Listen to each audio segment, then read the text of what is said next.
Hello friends, welcome to Bharat front line. భారతదేశంలో ఎక్కువ శాతం జనాభా రోజు 2 సమస్యలతో పోరాడుతూ ఉంటారు. ఒకటి పోవర్టీ, రెండోది సరైన పోషకాహారం. ఈ రెండూ లేక అనారోగ్యంతో రోజుకి 4500 మంది చిన్నపిల్లలు చనిపోతున్నారు. ఈ రోజు మనం అసలు పోషకాహారం వలన వచ్చే వ్యాధులు అండ్ వీటిని అరికట్టడానికి మన గవర్నమెంట్ ఏం చేస్తుందో చూద్దాం.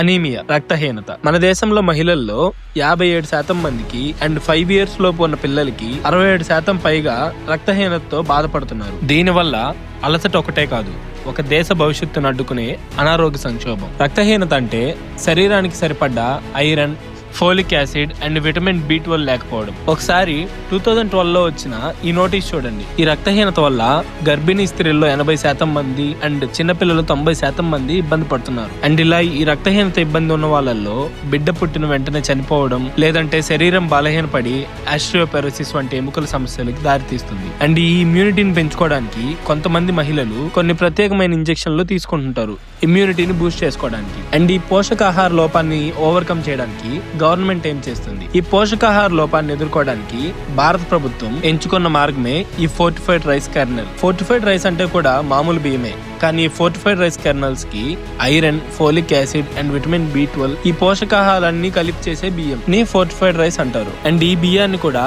సరైన మోతాదులోనే వాడాలి. దీనికోసం 100 kgల నార్మల్ బియ్యంలో 1 kg ఫోర్టిఫైడ్ రైస్ మాత్రమే కలుపుతారు. అండ్ ఇది తెలియని మన సాధారణ ప్రజలు గవర్నమెంట్ PDS ద్వారా, మిడ్ డే మీల్స్ ద్వారా అండ్ శిశు రక్ష అండ్ అంగన్వాడీల్లో ఇచ్చే బియ్యం కూడా కల్తీ అంటుంటారు. బట్ అది ఫోర్టిఫైడ్ రైస్.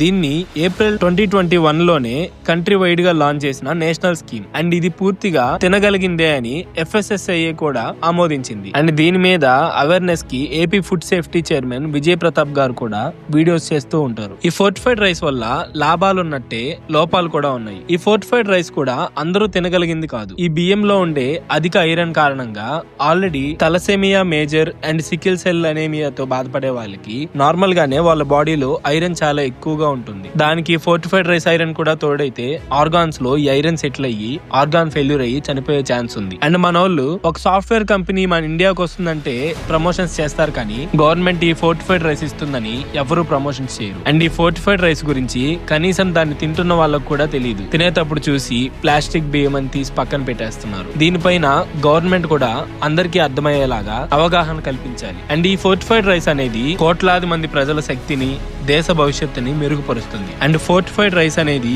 ఒక ప్రత్యామ్నాయం మాత్రమే కానీ శాశ్వత పరిష్కారం కాదు. అండ్ ఈ ప్రయోజనం కూడా అందరికీ చేరాలంటే ప్లాస్టిక్ రైస్ అనడం మానేసి ఫోర్టిఫైడ్ రైస్ అంటే ఏంటో గవర్నమెంట్ అందరికీ అర్థమయ్యేలా చెప్పాలి. ఈ ఫోర్టిఫైడ్ రైస్ గురించి మీరేమనుకుంటున్నారో కామెంట్ చేయండి. మరిన్ని ఇలాంటి వీడియోస్ కోసం మన ఛానల్ ని సబ్స్క్రైబ్ చేసుకోండి. Thanks for watching.